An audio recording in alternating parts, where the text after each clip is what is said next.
Hello, Denk's Dad here, and welcome back to Basic Training. This time, we are going to be talking blocks and block zones. While you probably know how blocking works, it isn't always the most straightforward mechanic. Should you put cards in your deck because they are good for blocking? What is a good ratio for block zones? And how much should you be blocking anyway? All of these questions and more will be answered right now. The first thing to know about blocking is that, by and large, it is not a win condition. Almost no deck in Universus can win simply by blocking every attack thrown at it in the modern game, and eventually, decks do need to break through the opposing defense to end the game. Ergo, blocking should be a consideration in faster decks, but given less thought than strong synergies between attacks and foundations. This is, however, more true for some decks than others. Controlling decks, like the one shown here, need to mitigate more damage than aggressive ones to reach their win condition.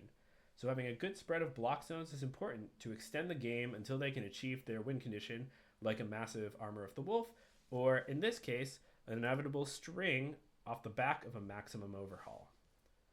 What about defensive tools like Breaker or Keiko's Aid? Controlling decks seem like natural homes for them, but they only fit more often there due to the flexibility of card slots in the deck. If aggressive decks have synergies that allow for these cards, they are actually at their best there, so prioritize them appropriately. Twisty Surroundings especially has been an all-star, especially in aggressive fire decks, like the woman list Dominic Barrientos used to win the Godzilla X Girl Power event earlier this weekend. So even if your deck is aggressive, consider playing enough of these tools to buy that one extra turn to win. So, now that we have a foundation, pun intended, for how to put blocks in our deck, how do we use them? When is the right time to block? When is the right time to take the hit? And how can we know which is which? The answer, as usual, is that it depends. And although context is everything, there are a few heuristics that can help you decide. First, we have the easy one, situations where you always block. Now, there aren't many of these because always is a strong word, but you really do want to do it in these spots.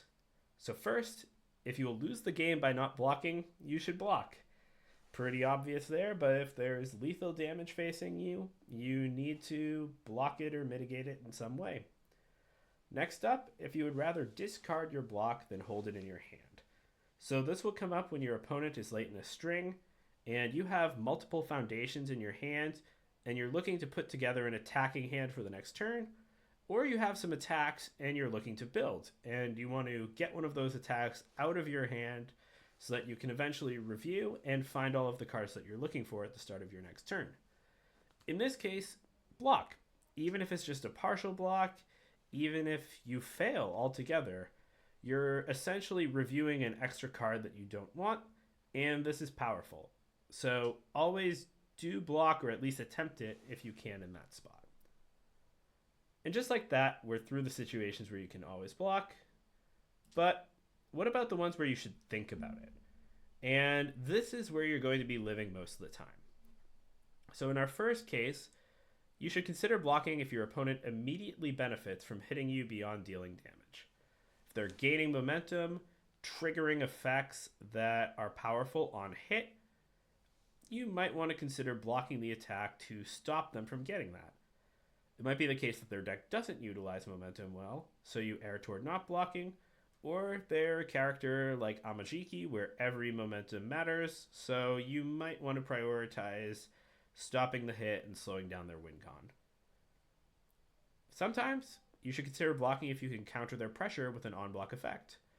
Playing a breaker ability, using an effect like the one on Keiko's Aid to increase the difficulty of their next attack, or something of that ilk is really, really nice and can help you slow down your opponent and win the game. So those are cases where you should think about blocking even if it's not necessarily optimal from a damage mitigation standpoint. If there's a poke that's only doing 3 or 4 damage, but stopping it lets you flip a Keiko's Aid or Breaker and ruin an attack string, then by all means block that attack.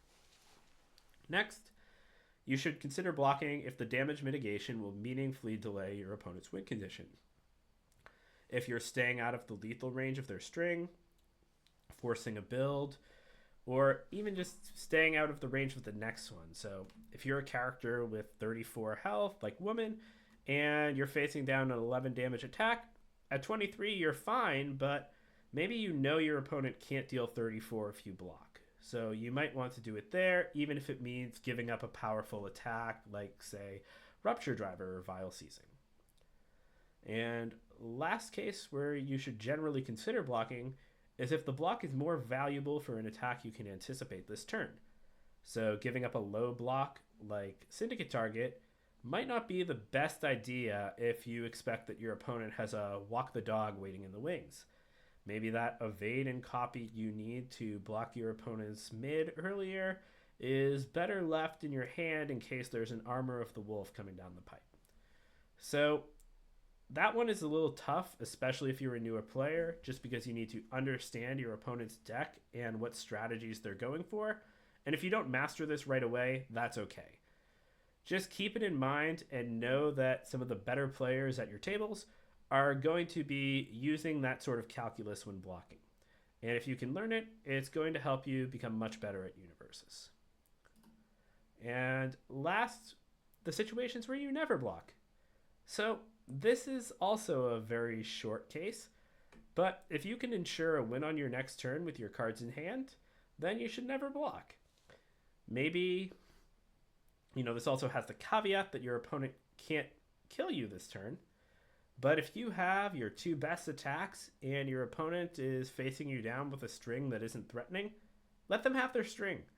Use those attacks to close the door and end the game and leverage your health as a resource.